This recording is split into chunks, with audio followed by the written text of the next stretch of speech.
de Deus diz que feliz é aquele que anda nos caminhos do Senhor.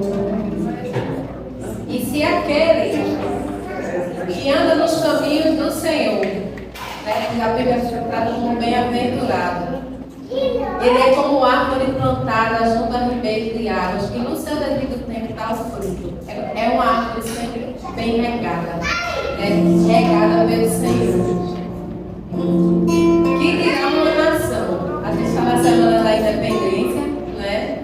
E é nosso dever fazer a diferença, orar por nossa nação e principalmente testemunhar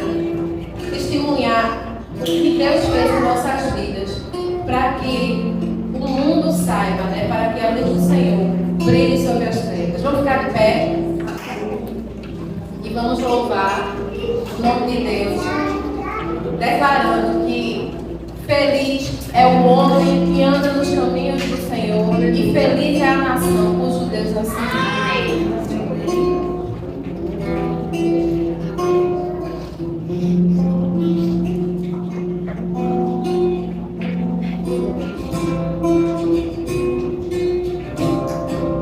Bem-aventurado é o que está das palmas, firmado em sua casa, aqueles que te louvam, cujo coração está no nosso Deus.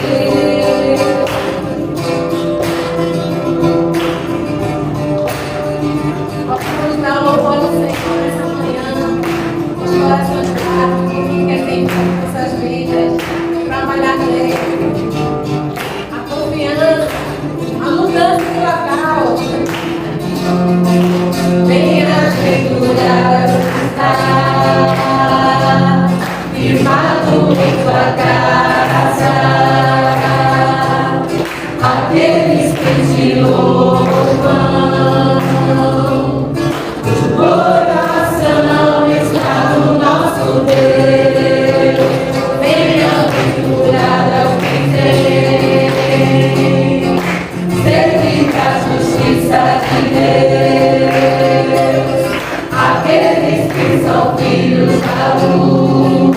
A força vem dele, a força vem do nosso Deus, que o teu reino venha sobre nós, queremos tua glória sobre nós.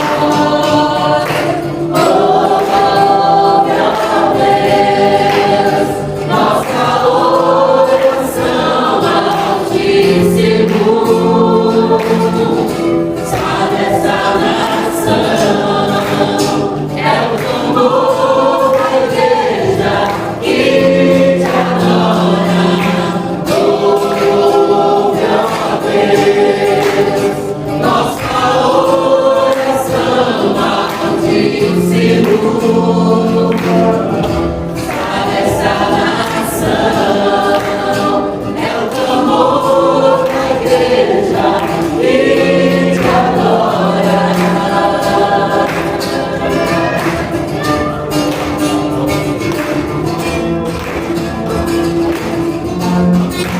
Bem-aventurado está, firmado pela casa, aqueles que te louvam. O coração está no nosso Deus, que o teu reino venha sobre nós, queremos tua glória sobre nós. Oh, meu Deus, nossa oração altíssimo. Sabe essa nação, é o clamor da igreja que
Bem, bom dia, meus irmãos, graça e paz da parte do Senhor. Hoje, começando uma nova jornada num local novo, de forma provisória, ao longo desses próximos 2 meses. Se Deus assim permitir, nós estaremos aqui nos reunindo no Colégio Agnes. A reunião, ela sempre acontecerá às 6h30 da noite, à exceção dos domingos que nós temos da Escola Viva. Hoje e o segundo domingo de outubro, porque o primeiro domingo é dia de eleição, então aí a gente vai fazer a Escola Viva no segundo domingo. Durante os outros, a gente se reúne às 6h30 da noite aqui nesse mesmo espaço, tá certo? Então hoje a gente está na fase de adaptação, conhecendo o espaço, a gente tendo o domínio para depois a gente estar de forma tranquila nesses próximos 2 meses aqui. Mas eu gostaria de convidar você agora a abrir sua Bíblia no Salmo número 33.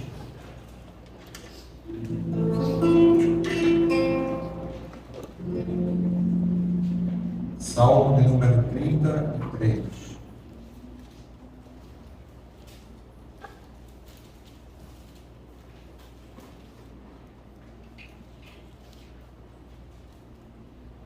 Diz assim: exultem no Senhor, ó justo. Os que são retos, fica bem louvado. Louvem o Senhor com harpa, louvem-o com cânticos na lira de 10 cordas. Cantem um cântico novo, toquem com harpa e com júbilo, porque a palavra do Senhor é reta e todo o seu proceder é fiel. Ele ama a justiça, ele ama o direito, e a terra está cheia da bondade do Senhor. Os céus, com sua palavra, se fizeram, e pelo sopro de sua boca, o exército deles. Ele ajunta em multidão as águas do mar, e em reservatório encerra os abismos. Que toda a terra tema o Senhor, que tremam todos os habitantes do mundo, porque Ele falou e tudo se fez, Ele ordenou e tudo passou a existir. O Senhor frustra os planos das nações, o Senhor anula os intentos dos povos. O plano do Senhor dura para sempre, os intentos do seu coração por todas as gerações. Feliz é a nação cujo Deus é o Senhor, e o povo que Ele escolheu para a sua herança. O Senhor olha dos céus e vê todos os filhos dos homens. Do lugar da sua morada, observa todos os moradores da terra. Ele que forma o coração de todos eles, que contempla todas as suas obras. Não há rei que se salve com o poder dos seus exércitos, nem com sua muita força se livra o valente. Porque o cavalo não garante a vitória. Apesar da sua grande força, a ninguém pode livrar. Eis que os olhos do Senhor estão sobre os que o temem, sobre os que esperam na sua misericórdia, para livrar a alma deles da morte e no tempo da fome conservar-lhes a vida. A nossa alma espera no Senhor, nosso auxílio e nosso escudo. Nele, o nosso coração se alegra, pois confiamos no seu santo nome. Seja sobre nós, Senhor, a tua misericórdia, como de ti esperamos. Amém. Que bênção a gente declarar essa verdade, porque o Senhor, Ele é o Criador de todas as coisas. Porque esse hino de louvor, que é esse salmo de número 33, a gente pode observar que Deus cria todas as coisas, que Deus governa todas as coisas, que Ele tem domínio sobre todas as coisas. O nosso coração precisa ser doutrinado a não se angustiar. É inerente, a gente fica com medo de imediato, a gente teme as situações, mas nós precisamos confiar que o Senhor é o Deus soberano, Criador sobre tudo. E é fantástico quando Ele diz que porque Ele falou e tudo se fez. Ele ordenou e tudo passou a existir. Deixa eu dizer uma coisa a você. Se Deus é capaz de realizar isso, qual é o tamanho da sua dificuldade? Nós precisamos confiar em Deus. De verdade. Depositar nele a nossa confiança. Depositar nele toda a nossa adoração e toda a nossa devoção. Não naquilo que a gente acha que pode trazer a estabilidade ou qualquer coisa assim. É o Senhor que guia, que conduz e que leva a verdade acima de tudo. É por isso que nós vamos orar para entregar essa manhã ao Senhor, entregar esse momento de adoração, o nosso culto, entregar a nossa vida a Ele. Deus, em nome do Teu Filho Jesus, que nós agradecemos, ó Pai, porque a Tua palavra, ela nos garante, Senhor Deus, a grandiosidade do Teu agir. Nós agradecemos, Senhor Deus, porque nós nos desfrutamos em Ti, ó Deus, porque o Senhor diz que em Cristo nós fomos justificados.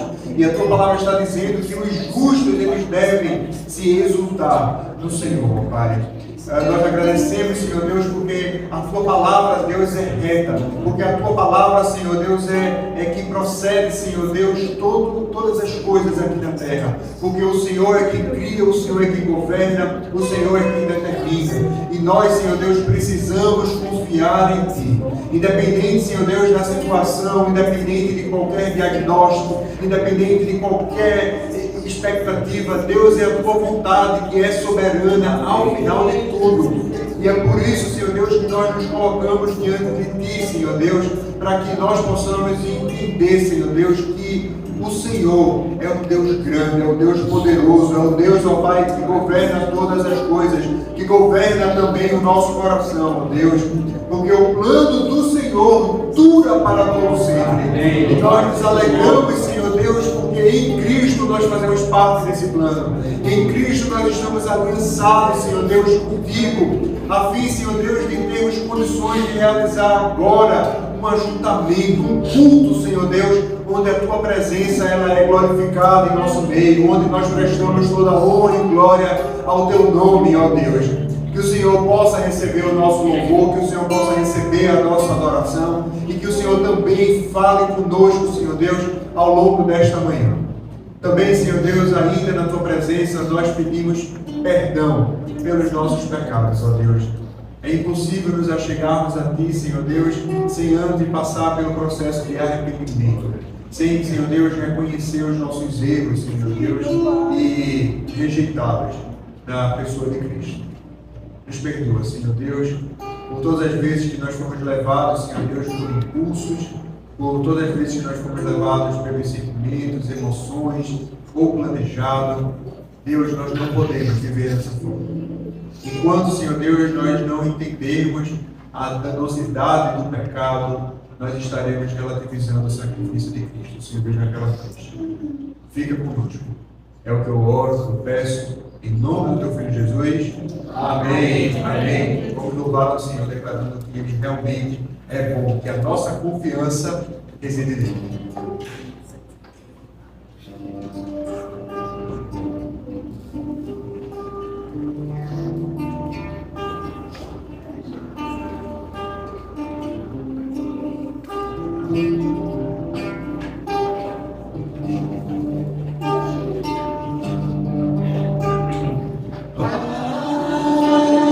Deus poderoso, tem compaixão de mim.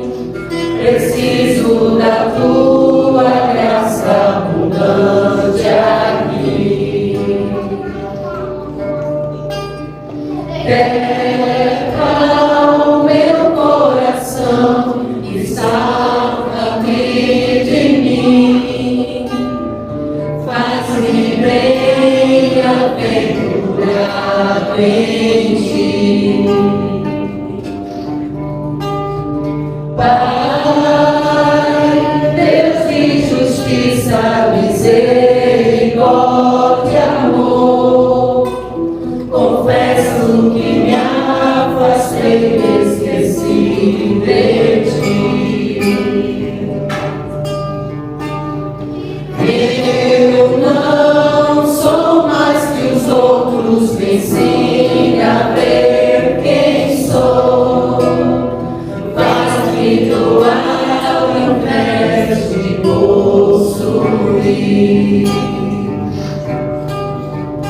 esvazia o meu ego, enche-me de ti, ajuda-me a confiar, mesmo quando a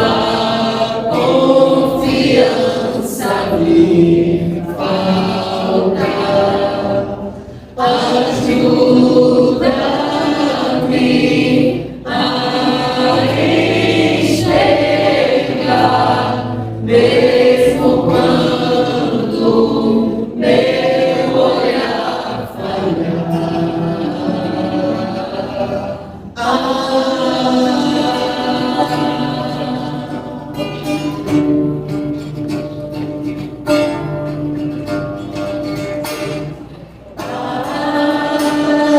Deus de justiça, misericórdia, amor, confesso que me afastei, esqueci de ti. Eu não sou mais que os outros, me ensina a ver quem sou, mas me dou ao invés de possuir. Esvazia o meu ego. Esvazia o meu ego, enche-me de ti, ajuda-me a confiar, mesmo quando a confiança me falta. Ajuda-me a enxergar, mesmo quando meu olhar falhar. A nossa oração, ajuda-me, Senhor. Ajuda-me a confiar, mesmo quando a confiança me falta. Ajuda-me a enxergar, mesmo quando meu olhar falhar.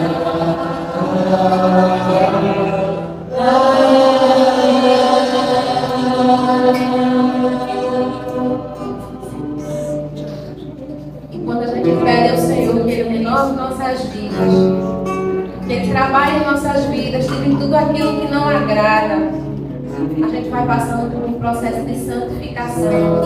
E aí nosso louvor ao Senhor é constante, porque a gente entrega. A gente entrega porque a gente confia. A gente pede ajuda ao Senhor para nos ajudar a confiar nele. E quando a gente confia, a gente entrega e a gente diz: minha vida dou. Porque a gente sabe quem tem crido. E a gente crê que Ele é poderoso para fazer infinitamente mais do que aquilo que pedimos e pensamos. E aí nós podemos cantar tranquilamente: minha vida dou, aquele que me salvou.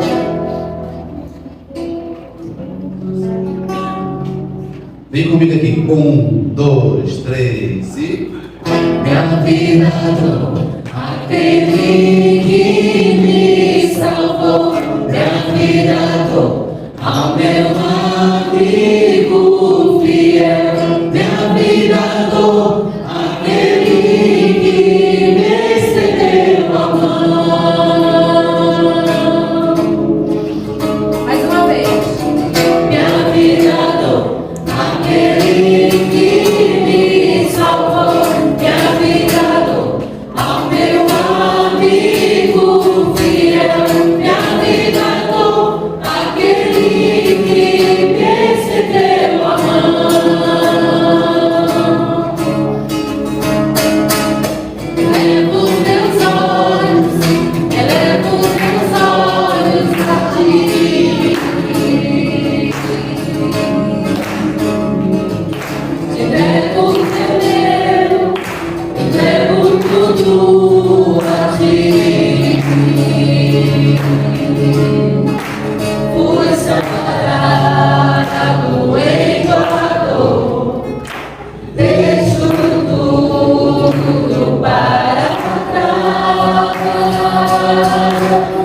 meu cuidador, aquele que me salvou, meu cuidador, meu amigo fiel, meu cuidador, aquele que me estendeu a mão,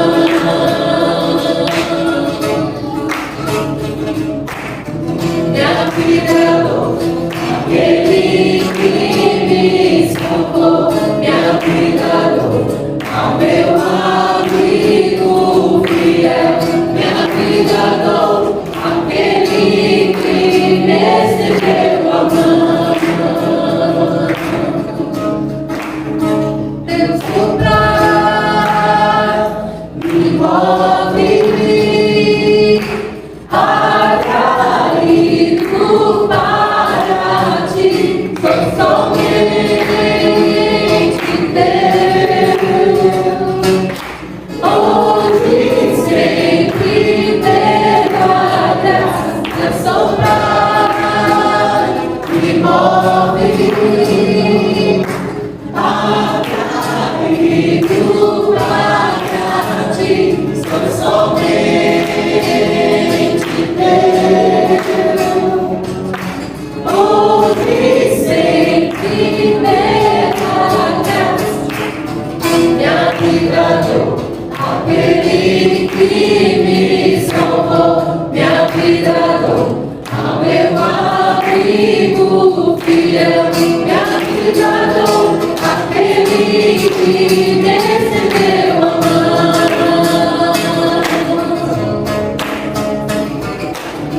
minha cuidador, aquele que me salvou, minha cuidador, ao meu amigo fiel, minha cuidador, aquele que me estendeu a mão.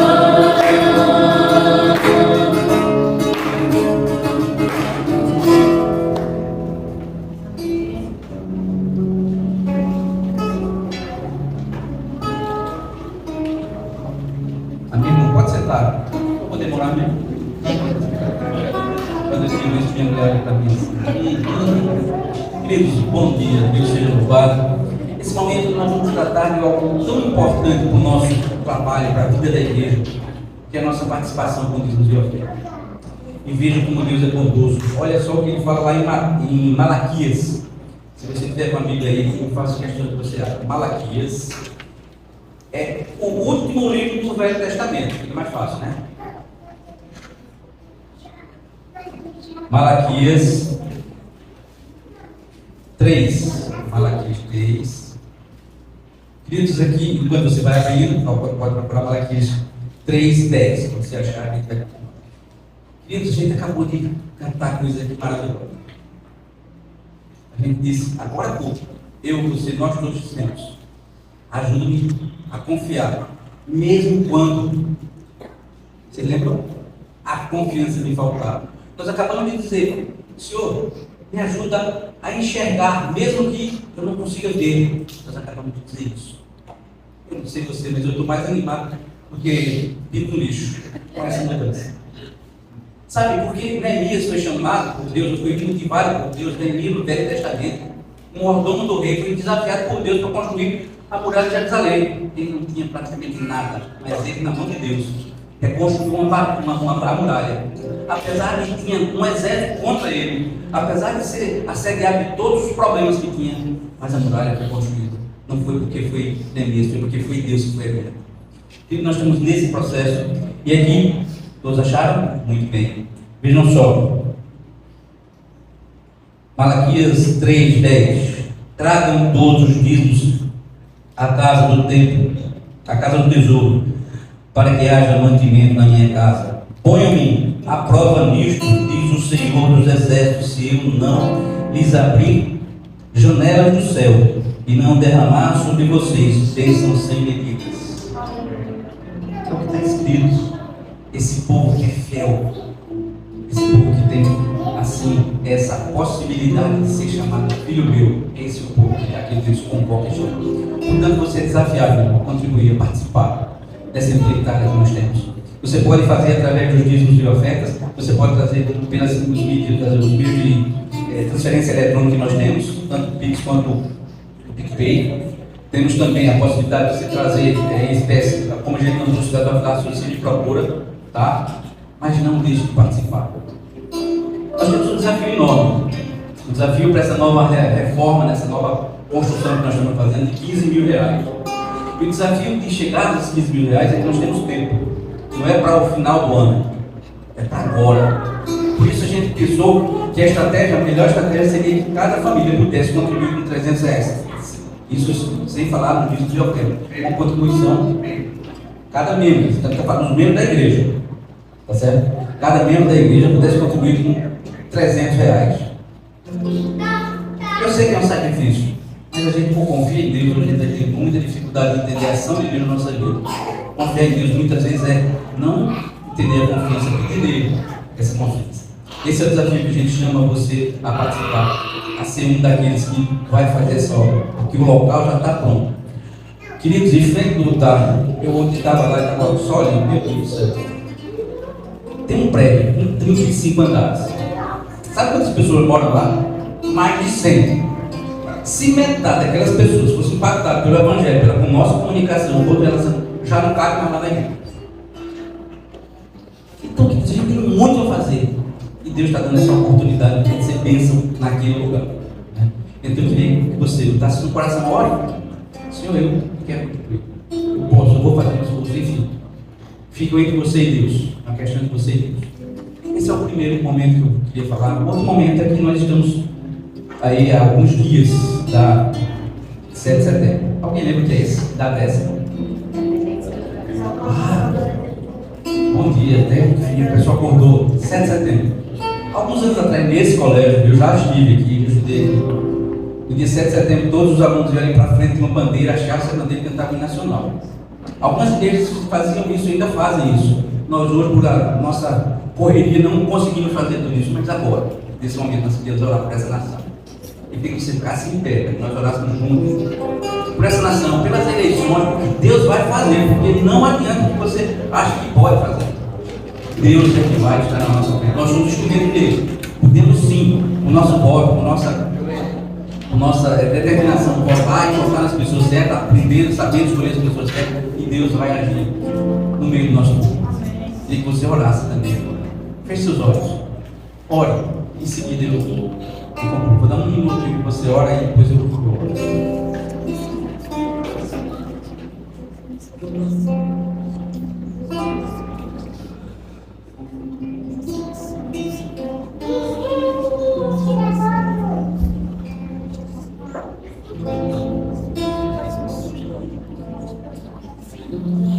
Ó Deus amado, Pai maravilhoso, Senhor, tu sabes, Pai, quanto esse povo brasileiro precisa da tua mão.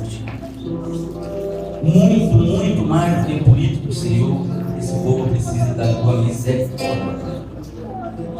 Ó Senhor, usa o teu povo, os teus servos, Senhor, para instrumentalizados pelo voto, Senhor, aprender, escolher e trazer para esse povo o melhor para eles. Agora que estamos a 7 de setembro, dia da proclamação da República, Senhor, que vivemos a independência do Brasil, Senhor. Ó Deus, precisamos de liberdade espiritual, Pai. Precisamos que o teu povo entenda isso. Queremos clamar, ó Pai, que tu derrame bênção poderosa sobre esse governo, seja ele qual for, mas que ele possa estar sob o controle que nós sabemos que está. E que teu povo, instrumentalizado pelo voto, saiba decidir a escolha e ser abençoador desse povo. Ó Deus, tenha misericórdia de nós e conosco. Não nos dá ânimo de luta e de briga, mas de conscientização, de amor, de definição, que não arredemos o pé em nenhum momento das nossas convicções cristãs. Que esse seja o nosso caráter, a nossa forma de pensar e decidir, através do voto, quem será o governante desse país. Muito obrigado pela possibilidade que tu desse esse país de ser liberto. Te louvamos por isso, em nome de Jesus. Amém. Amém. Amém.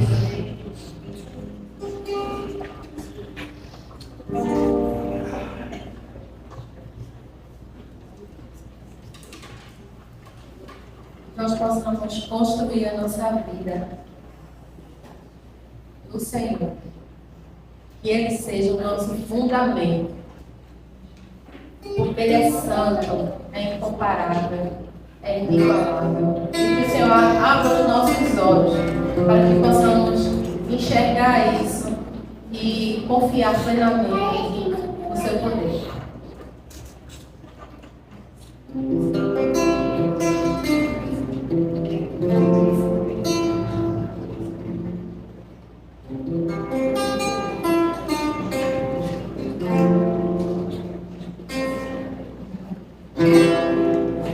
Digno dessa canção, só tu és, Senhor. Digno do meu louvor, só tu és, Senhor. Digno da minha vida, tu és, Senhor. Ah, eu sou teu, eu sou teu.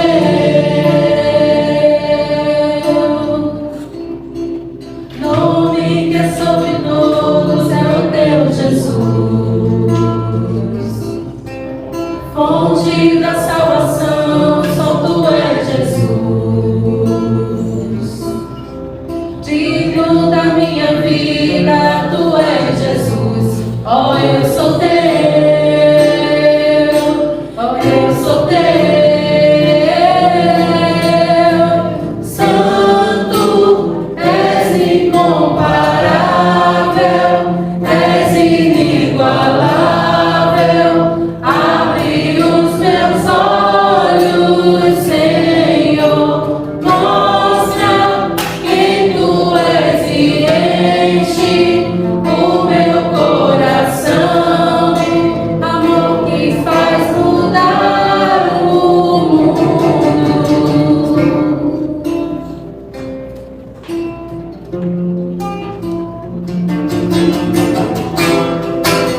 Digno desta canção, só tu és, Senhor. Digno do meu louvor, só tu és, Senhor. Digno da minha vida, tu és, Senhor. Oh, eu sou teu, eu sou teu.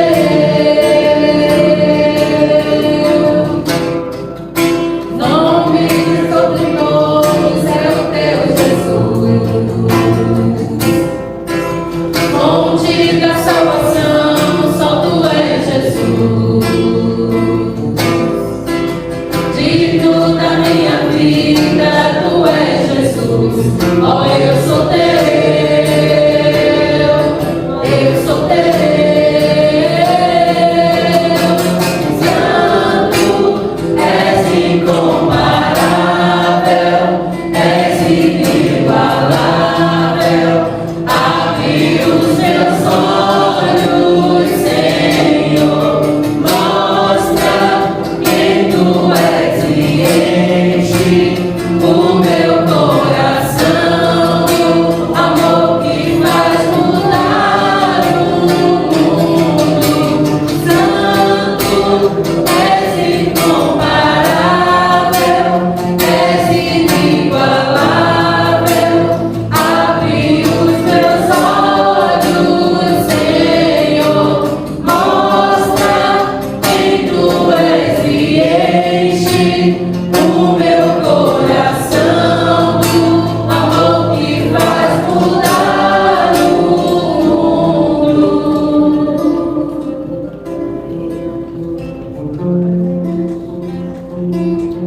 Nós possamos construir as nossas vidas firmadas no Senhor, que é a rocha. Eu vou construir minha vida em ti. Tu és meu fundamento. Eu vou confiar somente em ti. Não vou ser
Deixa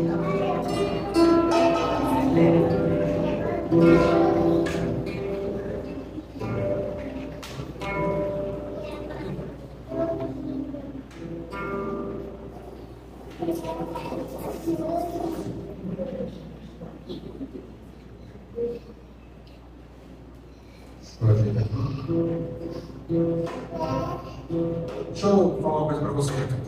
A gente está nesse momento de campanha. E como a Lu estava falando, a gente tem um desafio financeiro. Esse desafio, ele não é, óbvio, pelo valor, a gente sabe, é responsável por cobrir a necessidade que a gente tem no espaço novo. A gente tem uma quantia que a gente espera que, com essa quantia que nós estamos trabalhando agora, nós consigamos atingir o objetivo de concluir a obra no prazo estimado. A gente tem um contrato que eu firmei aqui com o colégio, são de 2 meses. Isso significa que, em nome do Senhor, no primeiro final de semana de novembro, a gente já está na nossa nova casa. E aí, a gente precisa da participação de todos. Essa participação, ela envolve tanto a questão financeira, mas principalmente você está orando por esse momento. A palavra do Senhor, como a gente estava lendo aqui, ela é que faz as coisas acontecerem. E nós precisamos confiar em Deus. A nossa confiança vem a partir do momento que nós realmente vivemos isso. Então nós precisamos estar intercedendo, nós precisamos estar orando por nossa igreja, por esse momento de mudança, para que consigamos atingir esse objetivo. Isso é função, essa oração, essa busca, intercessão, é função da igreja. Não é função exclusiva de pastor, presbítero, diácono, é da igreja, orando pela igreja, para que nós tenhamos condições de cumprir o propósito pelo qual cada um de nós foi chamado. A gente está fazendo com isso, né, e algumas pessoas, é muito bom ver esse movimento de ajuntamento, né, tanto nessa semana como passou no mutirão, a gente tirando as coisas, né, agora também a gente está com a reforma acontecendo, a gente precisa da participação de todo mundo, indo lá, vendo como é que estão as coisas, né, a gente tem essa demanda, e também a gente veja a participação de pessoas vendo possibilidades de levantar recursos. Então, por exemplo, a partir de amanhã, a gente tem lá na casa, Jassonira está disponibilizando algumas plantas que a gente vai estar vendendo ali para a comunidade. O lucro disso vai ser revertido para a construção desse novo espaço. A gente tem também algumas pessoas aqui que estavam falando que no próximo final de semana vão estar trazendo algumas coisas aqui para complementar o lanche da gente e que também vai estar vendendo para que a gente possa ter 100% desses valores revertido para a obra também. A gente está fazendo também uns modelos exclusivos, topíssimos, topper, camisas.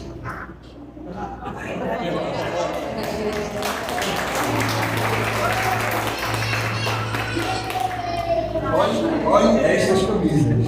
Jesus, evangelização. Certo? Aqui ainda tem alguns modelos que a gente vai estar também disponibilizando.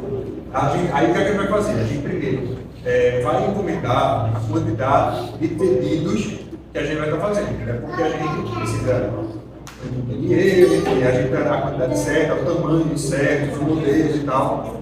Tem para infantil, tem adulto, tem tudo, tem para tudo.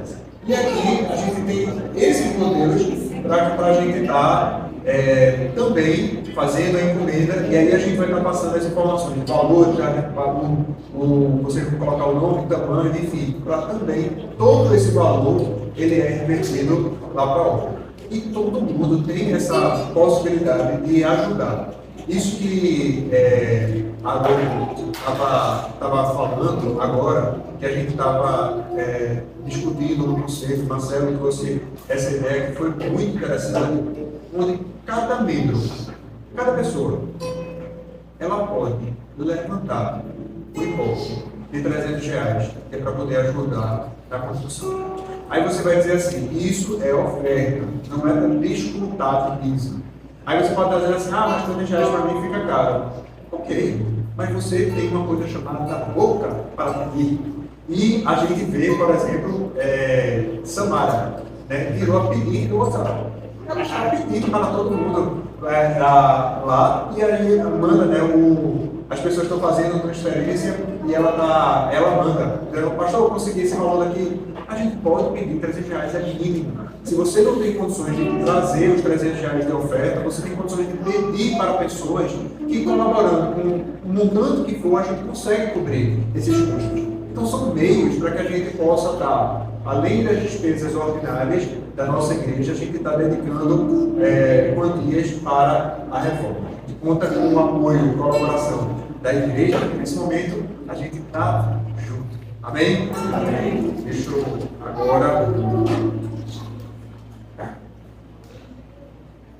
Eu vou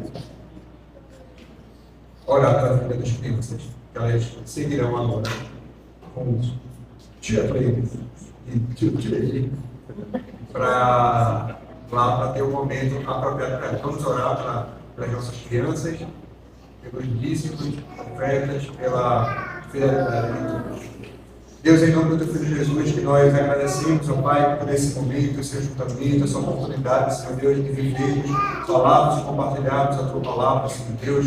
Agradecemos, Senhor, porque a Tua fidelidade, Senhor Deus, ela é a razão de estarmos aqui, a Tua misericórdia sendo renovada sobre as nossas vidas. E é por isso, Senhor Deus, que estamos juntos para declarar que o Senhor é um Deus bom e poderoso, ó Pai, que ouve a nossa oração, que perdoa, Senhor Deus, os nossos pecados. Nós entregamos, Senhor Deus, diante de Ti, os dízimos e ofertas recebidos, Senhor Deus, porque isso é fruto da fidelidade, Senhor Deus, do Teu povo, que entende, Senhor Deus, a necessidade de ser comprometidos com a obra de todas as formas, seja participando ativamente na proclamação do Evangelho, seja ajudando, Senhor Deus, o Evangelho a ser propagado, Pai.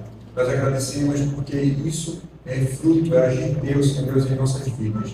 Da mesma forma, Senhor Deus, nós oramos agora e entregamos a vida das nossas crianças, Senhor Deus, pedindo para que o Senhor possa ser com elas também, trazendo, Senhor Deus, o discernimento, trazendo, Senhor Deus, um verdadeiro encontro, se revelando de forma grandiosa, para que elas, Senhor Deus, possam saber desde cedo que o Senhor é o Deus Todo-Poderoso. É dessa forma que nós oramos, em nome do Teu Filho Jesus. Amém. E as crianças podem ler agora.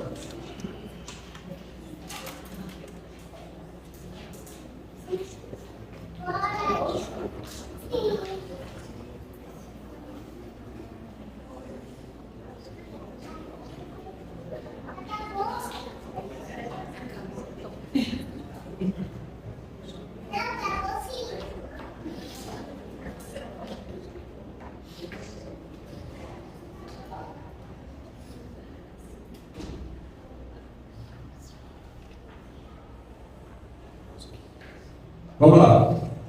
A gente consegue colocar os velhos?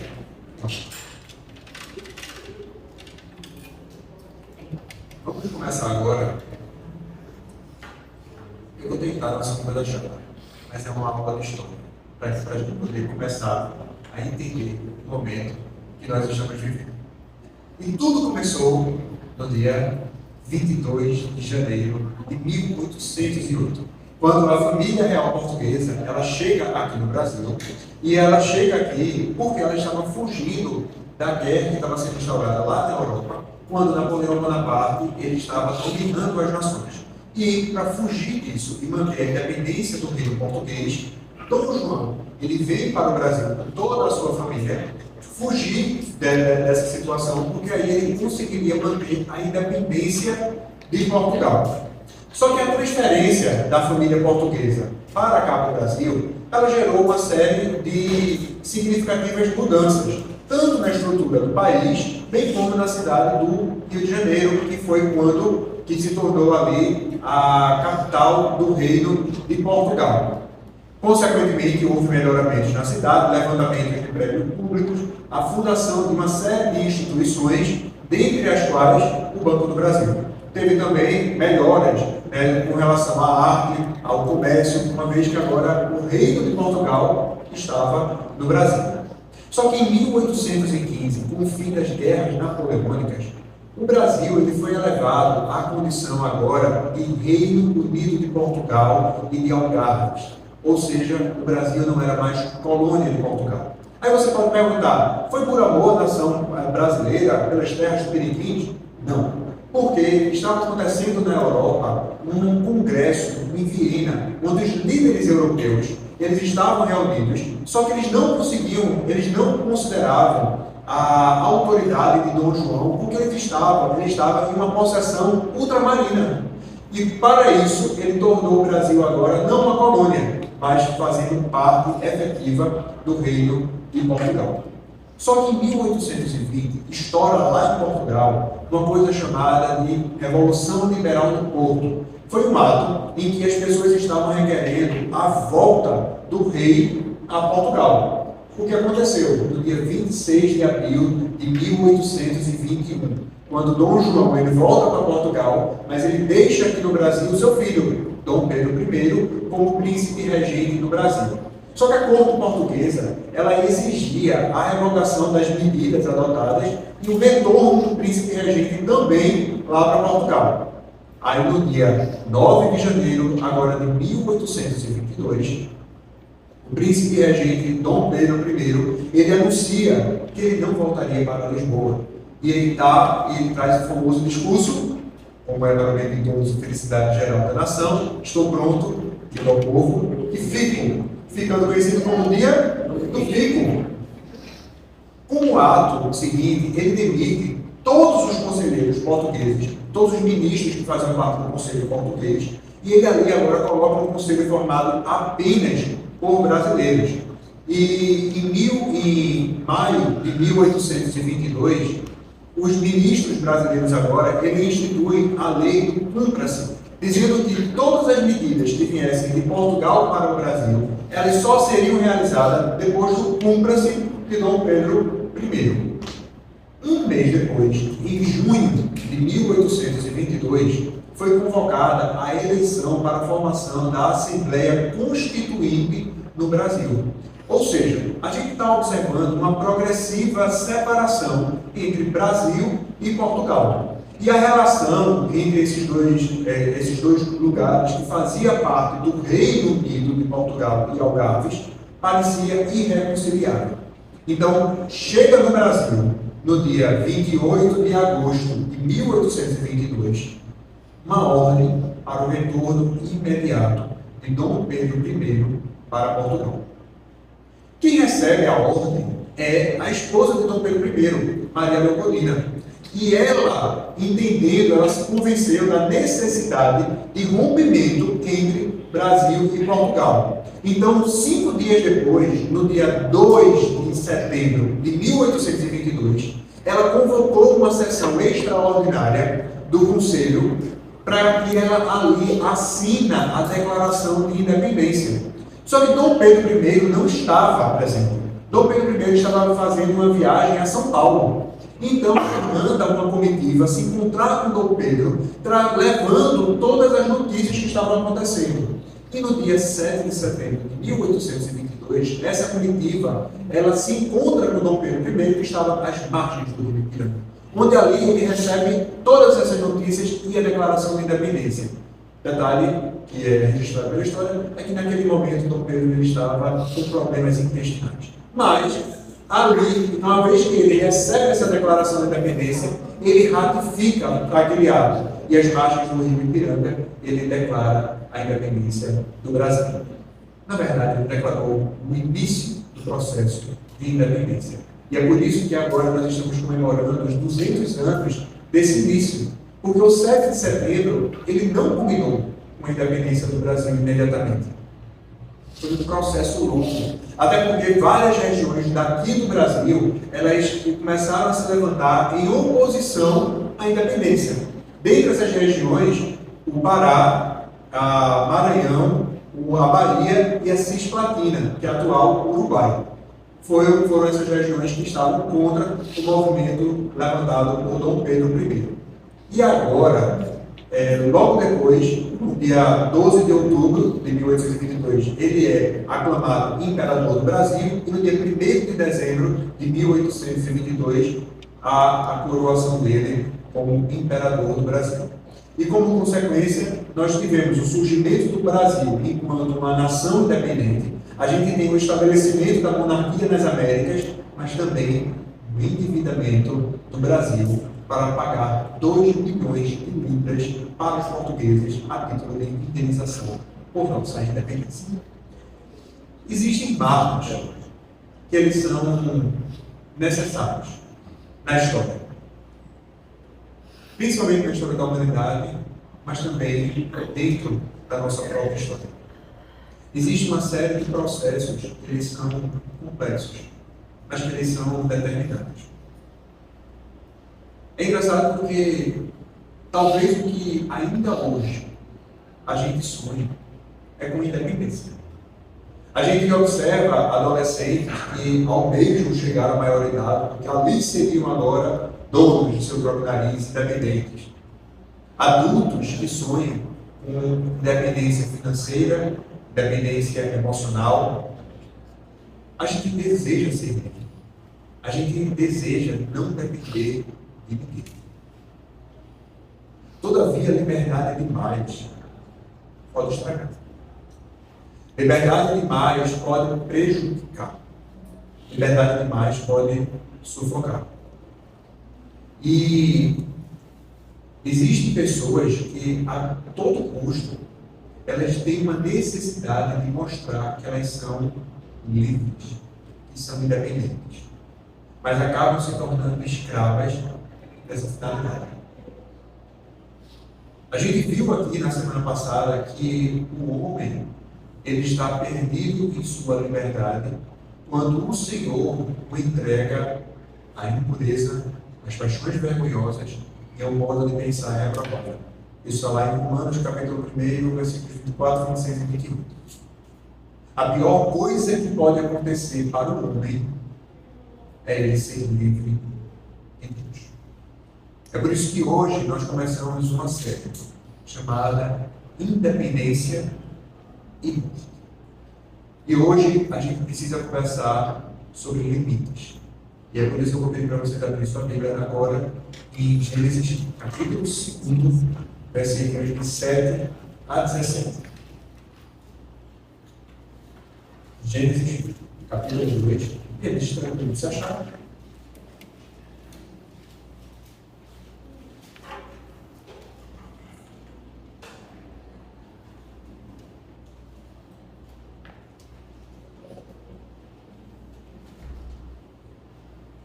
A partir do versículo 7, diz assim: Então, o Senhor Deus formou o homem do pó da terra, e ele soprou nas narinas o fôlego de vida, e o homem se tornou um ser vivente. E o Senhor Deus plantou um jardim na direção do Oriente, e pôs nele o homem que havia formado. Do solo, o Senhor Deus fez brotar todo tipo de árvores, árvores agradáveis à vista e boas para o alimento. E também a árvore da vida no meio do jardim, e a árvore do conhecimento do bem e do mal. E um rio saía do Éden para regar o jardim, e de lá se dividia, repartindo-se em 4 braços. O nome do primeiro é Pisson, que rodeia a terra de Avilá, onde há ouro. O ouro dessa terra é bom. Também se encontram lá o télio e a pedra de ônix. O nome do segundo rio é Gion, e é o que rodeia a terra de Cush. O nome do terceiro rio é o Tigre, e é o que corre para leste da Síria. E o quarto rio é o Eufrates. O Senhor Deus tomou o homem e o colocou no jardim do Éden para cultivar e guardar. E o Senhor Deus disse ao homem, ele ordena ao homem: de toda a árvore do jardim você pode comer livremente, mas da árvore do conhecimento do bem e do mal você não deve comer, porque no dia em que dela comer, você certamente morrerá. E vamos orar mais uma vez? Senhor, nós pedimos a Tua ajuda, Senhor Deus, para interpretar de maneira fiel, Senhor Deus, a tua palavra, e que ela, Senhor Deus, possa encontrar lugar em nosso coração para que vivamos de forma plena a tua vontade. É dessa forma que nós oramos e pedimos em nome do teu Filho Jesus. Amém. Eu estava ontem, quando eu estava escrevendo, e a gente começou, eu e Carol, ontem, a gente começou a assistir mais uma vez uma série, Manifesto. E aí eu lembrei de outra série, que é Lost.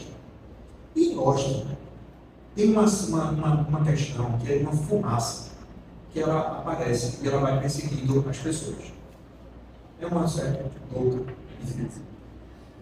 E quando eu lembrei, quando eu estava vendo isso, quando eu tinha essa lembrança, eu disse assim, pai, hoje em dia não é uma fumaça, mas tem um vento, hoje, que está conduzindo as velas da nossa sociedade.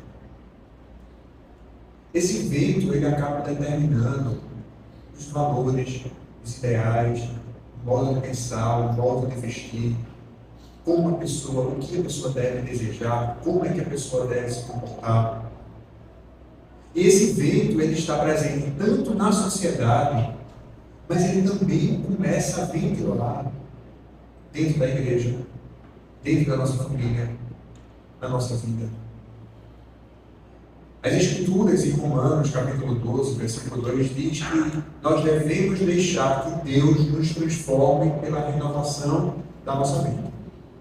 Ou seja, o que ele está dizendo é que nós estamos vivendo em uma era que é má. E essa era que é má, ela nos traz uma ameaça. É por isso que nós não devemos, ou melhor, é por isso que nós devemos resistir à pressão que nós sofremos diariamente. A nossa vida, ela só será transformada, a nossa mente só será renovada com um propósito. E o propósito, segundo a Escritura, é para que aquelas pessoas possam experimentar a vontade de Deus, que é boa, perfeita e agradável. Ou seja, existem pessoas que elas se acham livres, mas que na verdade elas são conduzidas, elas são guiadas por esse vento. E elas acabam fazendo, elas acabam tendo determinadas atitudes enfim, que fazem com que elas não consigam entender que as coisas têm limites. E elas simplesmente prosseguem. E elas simplesmente vão.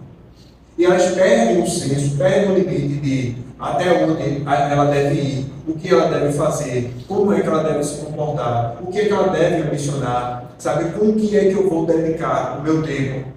E essas coisas, elas podem parecer óbvias para algumas pessoas, mas para outras não tão óbvias assim.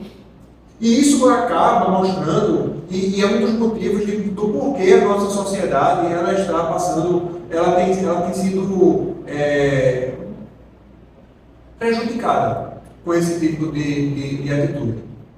E é por isso que a gente precisa entender que existem limites que são estipulados. E esses limites, eles são impostos na nossa vida. Deus, ele institui na nossa vida para que a gente consiga viver de forma moderada e de forma prática. Nós, todo mundo, tem responsabilidade em também estar passando e ensinando esses limites. Por exemplo, pais, avós, responsáveis vão estar ensinando os limites para os menores que estão sob a sua responsabilidade. Da mesma forma, a palavra de Deus, ela diz, por exemplo, em Tito, capítulo 2, que as mulheres mais velhas, elas têm que sentar juntas, elas têm que instruir as mulheres mais novas a agir de forma sensata, a agir de forma pura, a agir de forma bondosa. E Tito também está dizendo que nós devemos exortar os nossos jovens para que eles possam viver de forma moderada. Ou seja, a palavra de Deus, ela mostra por diversas vezes que existem limites, mas eu preciso estar junto das pessoas para que as pessoas elas possam caminhar e entender esse limite. Existem limites que são trazidos pela própria palavra, onde eu vou entender, E existem limites em que pessoas juntas, próximas, elas vão estar discipulando, elas vão estar conduzindo outras ao verdadeiro entendimento do propósito que nós devemos seguir. E é isso daqui. Essa é a questão. Que nós precisamos entender o limite inicial de todas as coisas, que é voltar para a palavra de Deus. E a palavra de Deus, nós voltamos agora para o início de tudo, para o Gênesis. Sabe, quando ali a gente consegue entender quem nós somos e qual é o propósito para o qual nós fomos criados. A gente precisa entender que nós fomos, Gênesis capítulo 1, ele fala sobre a criação, onde Deus ele tem esse ato criacional. Ele está criando céu, ele está criando terra, ele cria a vegetação, ele cria os animais, ele cria o homem. E é interessante porque está dizendo lá que viu Deus que tudo que havia criado era bom. Ou seja, viu Deus que aquilo que ele criou era perfeito, porque não existia o mal. Tanto é que no versículo 8º, a gente observa que ele está dizendo assim: e plantou Deus um jardim no Éden. Quando a gente volta para a etimologia da palavra jardim, significa lugar cercado. E a etimologia da palavra Éden significa prazer. O que mostra que Deus ele criou uma redoma de prazer para deleite do homem. Porque no versículo 8º ele está dizendo que Deus colocou o homem que havia criado nesse jardim. Ou seja, Deus, desde o princípio, ele começa a estabelecer qual é o padrão do nosso prazer. Deus, desde o princípio, ele começa a mostrar que o senso de prazer nós encontramos naquilo que ele nos dá, naquilo que ele faz por nós. E o problema é que depois do pecado, a gente está tão carente que a gente continua procurando as coisas.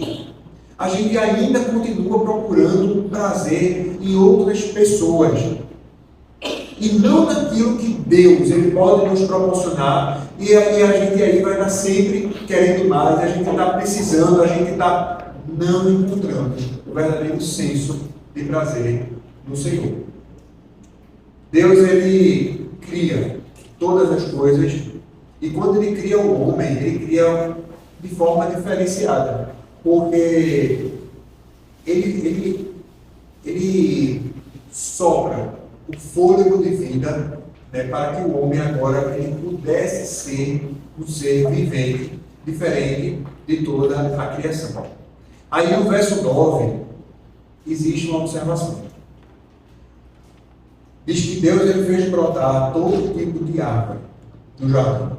Árvore agradável aos olhos e boas para o alimento. O Senhor, ele criou um lugar seguro. O Senhor criou um lugar de prazer. E o Senhor também deu a saciedade para o homem. Ele proveu todo tipo de árvore, tanto para poder encher os olhos, quanto também para poder encher a barriga.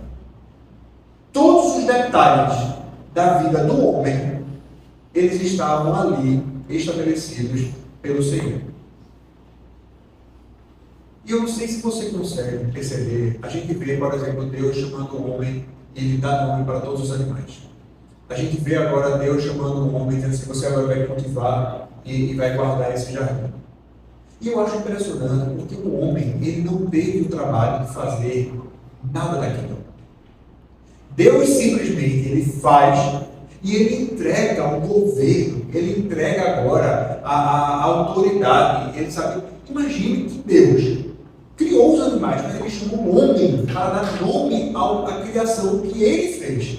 Então, assim, simplesmente ele confia no homem, confia ao homem toda a estrutura daquilo que ele fez, porque ele entende, Deus entende, que deu ao homem o discernimento, agora deu ao homem a inteligência, para que ele pudesse conduzir a sua vida da melhor forma possível, porque ele deu todas as condições. Ele deu o alimento necessário, Ele deu o prazer necessário, Ele deu a vida necessária. E tipo, o que é que mais um homem precisaria?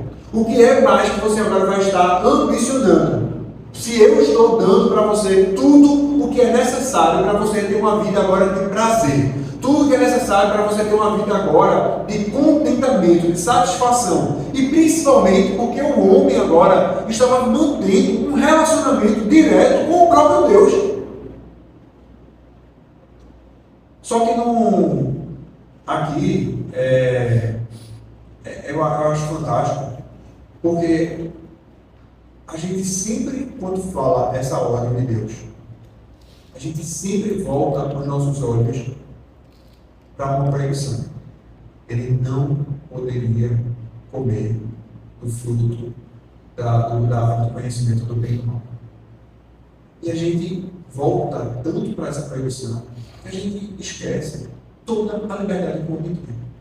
Ele era livre para fazer o que quisesse. Ele podia comer todos os frutos de todas as árvores. Ele podia comer a árvore da vida, o quanto ele quisesse.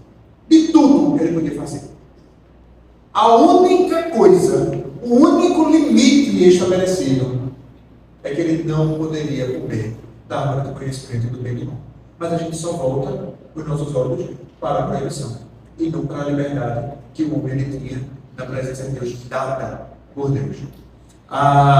E isso daqui é muito interessante porque existiu a árvore, a gente vê em Gênesis capítulo 1, dizendo que Deus criou as árvores e Ele deu semente nos frutos das árvores para que elas pudessem se reproduzir. Só que a árvore do conhecimento do bem e do mal e a árvore da vida, aparentemente, elas não tinham esse fruto. Só existia uma árvore da vida, bem como só existia uma árvore do conhecimento do bem e do mal. Não era o tipo de coisa que estava várias árvores do conhecimento do bem e do mal para que o homem pudesse ser tentado todas as vezes que visse, porque por onde ele passasse, ele ia olhar e ia ver aquelas danadas espalhadas lá. Existia uma única. Mas aos nossos olhos, eles só se voltam para aquela proibição. A gente precisa entender que a questão não é comer do fruto da árvore. A questão é respeitar o limite estabelecido pelo Senhor. A determinação é ser obediente. E talvez ainda exista na sua vida alguma árvore do conhecimento do bem e do mal que está lá, adorada, tentando você o tempo todo, dizendo que possa comer daquele fruto que vai trazer a saciedade que você tanto espera. É por isso que a gente consegue entender que os desejos humanos, eles são parte da criação de Deus. Os nossos impulsos, a nossa vontade, Deus ele nos fez assim. E, consequentemente, essas questões elas não são inerentemente más. Mas só que os nossos desejos, eles se tornam pervertidos quando a gente é guiado, quando nós somos dirigidos por algo que não é a vontade de Deus. A direção de Deus para as nossas vidas. O homem, ele não conseguiu reconhecer o seu limite. E sempre ele acaba tentando responsabilizar o outro por suas falhas. Ele não assume aquilo que ele fez, mas ele delega a Deus e a mulher a responsabilidade por um ato dele.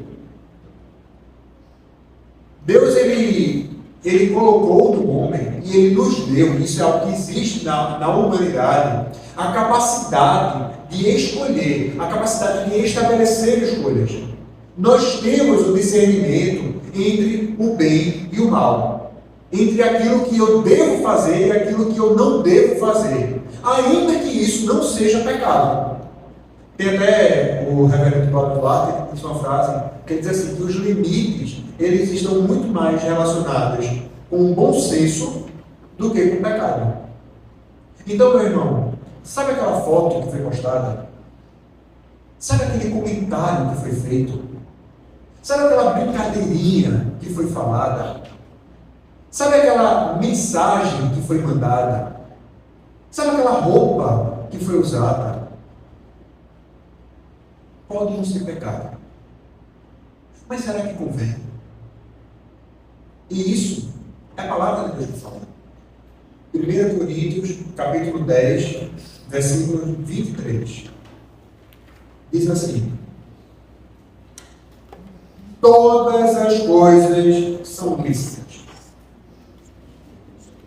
mas nem todas me convêm. Todas as coisas são lícitas, mas nem todas edificam. Não reconheça. Respeite os limites. Não é porque não é pecado necessariamente que eu posso viver, fazer, ir atrás, desejar, ou qualquer coisa assim.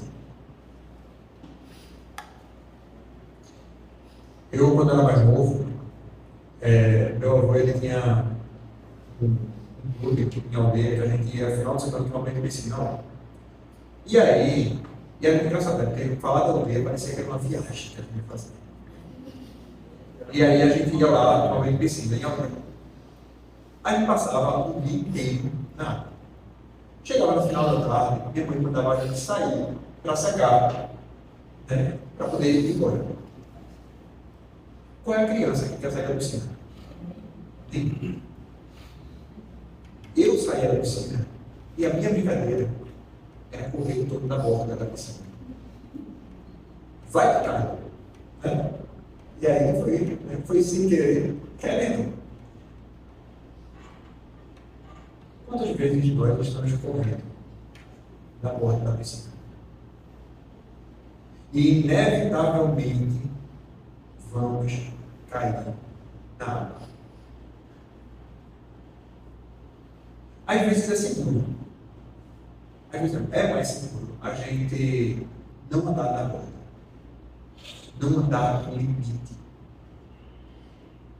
Porque, via de regra, ninguém chega dando mortal na piscina. Começa com a intenção. Começa com a vontade. Bate o desejo. Começa a moldar os pensamentos. Se reflete na ação.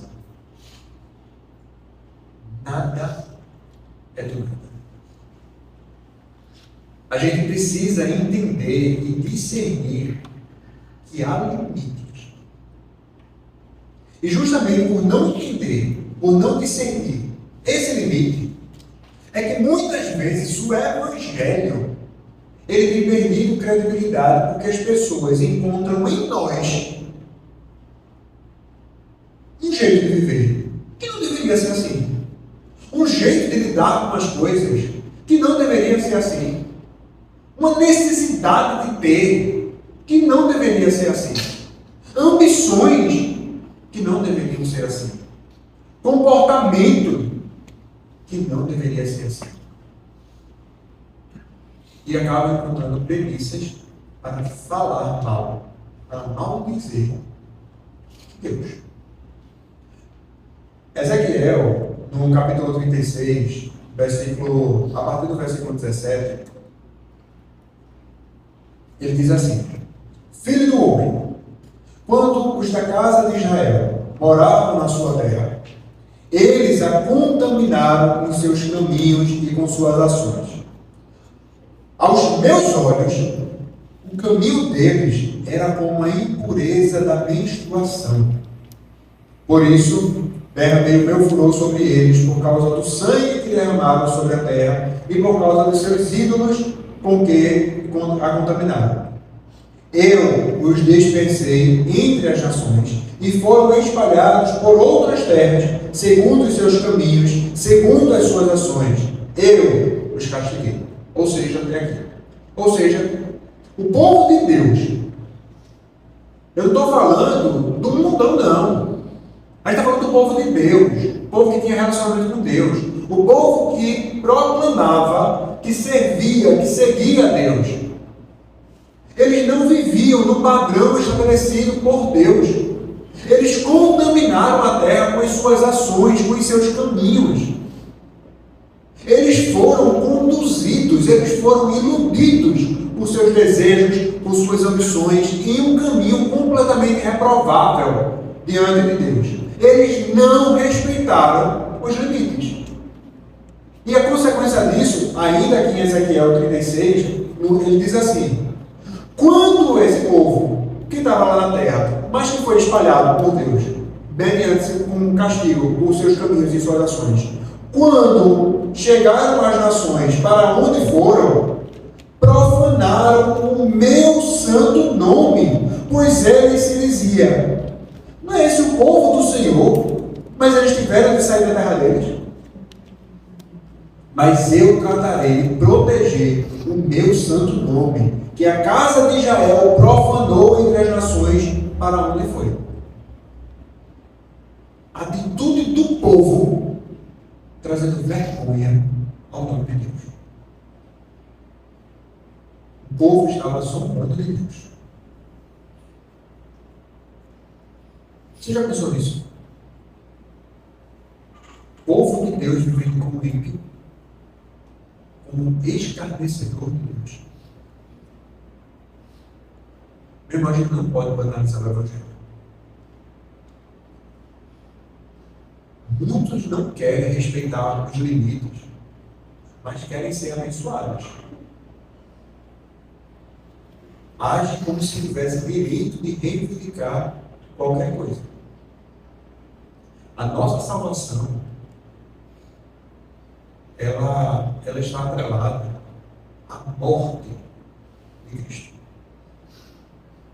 Cristo precisou deixar a sua condição celestial.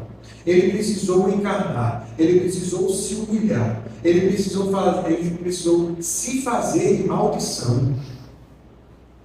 Ele, sendo um com Deus, ele foi abandonado por Deus, para que nós tivéssemos a oportunidade de ser nova criatura. E a palavra de Deus mostra que ultrapassar os limites, além de profanar o nome de Deus, faz com que a gente relativize o sacrifício de Cristo. E faz com que o transgressor, ele perca a intimidade com Deus Todo-Poderoso, nos fazendo nos contentar com migalhas. E a questão é, por que é que a gente quer voltar a velhas práticas? Por que é que nós precisamos nos encaixar onde não nos convém? Qual é a necessidade de estar em um padrão que foi estabelecido por outros? Tiago, capítulo 4, ele ainda diz que, sujeitando-se a Deus, nós resistimos ao diabo. A questão é, a gente tem que se sujeitar. A gente tem tido tempo com Deus. Tempo de leitura da palavra, tempo devocional, tempo de oração. O que é que a gente vem priorizando? Aí você diz, mas eu sou consumido pela minha rotina. A gente prioriza aquilo que é prioridade. Se você não tem se sujeitado a Deus, como é que vai ter condições de resistir ao diabo? É bíblico isso. A gente está falando aqui de a palavra de Deus. E é muito interessante isso, porque em Mateus capítulo 4 está mostrando lá Jesus no deserto. E no versículo 2 está dizendo que depois de 40 dias, 40 noites, que Jesus estava jejuando, ele estava faminto. Satanás aparece. E Satanás aparece tentando romper o limite do propósito pelo qual ele estava ali. Ele começa a tentar seduzir Jesus para transformar pedra com pão. Agora imagina, você está com fome. 40 dias naquela situação. E chega uma praga trazendo uma solução para você. Sabe qual foi a proposta de Satanás? Você não merece sofrer. você tem que ter o seu desejo atendido. O seu corpo está pedindo o quê? O que é que você deseja? É pão? Então faça pão. Não dependa de Deus. Faça o seu próprio pão. Satanás, ele não apareceu no primeiro dia, nem no segundo, nem no quinto. Ele estava esperando pacientemente Jesus ter fome. Ele estava na espreita.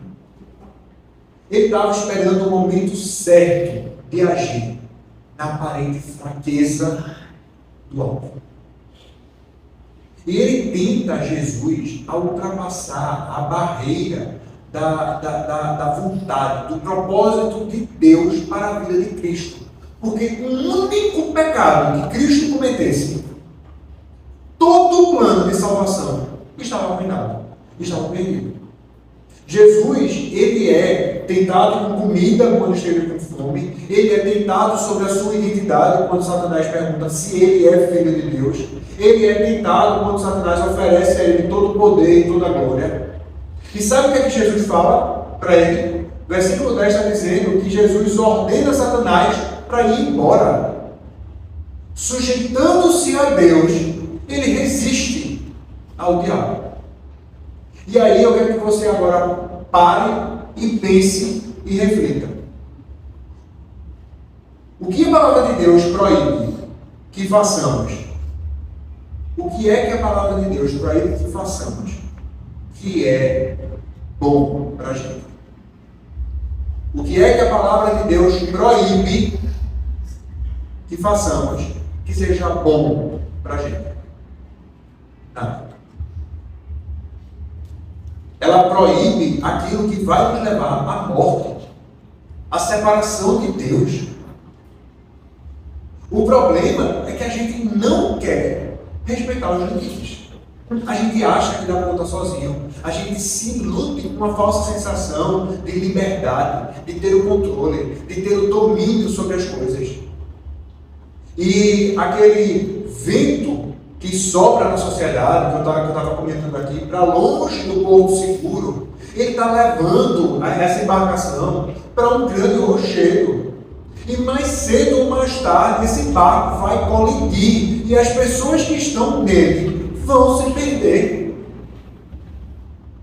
Gênesis capítulo 3, versículo 24, para a gente terminar, ele diz assim: e depois de ter lançado fora o homem, Deus colocou querubins a leste do jardim do Éden e uma espada flamejante que se movia em todas as direções para guardar o caminho da árvore da vida.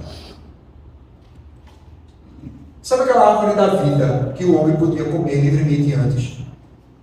Como consequência do pecado, como consequência de romper o limite, de desobedecer a Deus. O homem foi privado da vida e ele agora encara a morte. Morte física, morte espiritual. Sabe qual é o nome disso? Justiça. Não é isso que ele fala? Que o infrator da lei, ele merece ser punido. É isso. Infringimos a lei? Sim. Merecemos o quê? Punição. A condenação. Quem não reconhece o limite, arca com as consequências. Mas, meu irmão, Deus é tão misericordioso que, apesar do fracasso do homem, de qualquer sistema que buscasse se conectar com o divino, desde aquele dia de Gênesis até agora, existe uma busca eterna de Deus. E com a chegada do Cordeiro de Deus, a gente tem a chance de fazer diferente. Não é por mim, não é por você, porque a gente não consegue. Porque não existe atalho. Cristo é aquele que se apresenta como um único caminho, como uma única verdade, como uma única vida. Em Cristo agora nós temos a chance de ter vida com Deus mediante o sacrifício dele. A gente não precisa mais comer do fruto da árvore da vida. A gente agora tem acesso mediante o sacrifício de Cristo. E uma vez que nós agora temos esse acesso, uma vez agora que nós temos essa oportunidade, uma vez agora que nós somos justificados por Ele, não cabe a gente querer voltar a procurar a árvore de conhecimento do bem e do mal, aquilo que Deus disse que nós não deveríamos fazer. Não cabe a gente, apesar de todo o desejo, apesar de toda a vontade, apesar de todas as coisas, sermos levados, cair no mesmo conto de Satanás, dizendo que ali nós iríamos encontrar a satisfação, o contentamento para a nossa alma. Não deve ser por curiosidade, não deve ser por absolutamente nada. Existe um padrão que foi estabelecido. E esse é o padrão que nós devemos seguir. Porque nesse caso, meu irmão, independência é morte. Amém? Eu queria que nós pudéssemos orar agora. A gente vai louvar, logo em seguida, a gente vai orar pela bênção, a gente vai louvar, a gente vai ter 2 minutos que é para banheiro e para beber uma água, e a gente volta a se encontrar aqui, porque a gente vai ter um momento ainda e algumas instruções para a escola, certo? Deus abençoe. Vamos orar. Deus, em nome do Filho Jesus, que nós agradecemos pela oportunidade de estarmos aqui concentrados em Deus do Senhor, reconhecendo, Senhor, que seria de nossa vida se não fosse o teu agir, se não fosse a tua mão, Pai. É por isso que eu peço a tua direção, para que nós possamos, Senhor Deus, viver o Evangelho de forma que não macule, Senhor Deus, o sacrifício de Cristo, que não venha profanar o teu nome, Deus. Mas que onde quer que estejamos, nós possamos viver a tua vontade, que é boa, é perfeita e agradável. Nos ajuda, ó Deus, a vivermos ao longo desta semana essas verdades, priorizando, Senhor Deus, a Ti antes de qualquer coisa. É dessa forma que nós oramos e pedimos em nome do Filho Jesus. Amém. Amém. Vou ficar em pé para agradecer ao Senhor.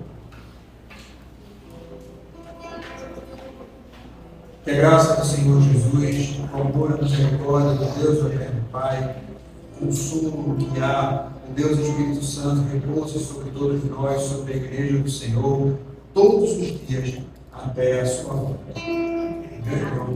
Ele voltará. Tenha certeza disso. Boa semana. Deus abençoe.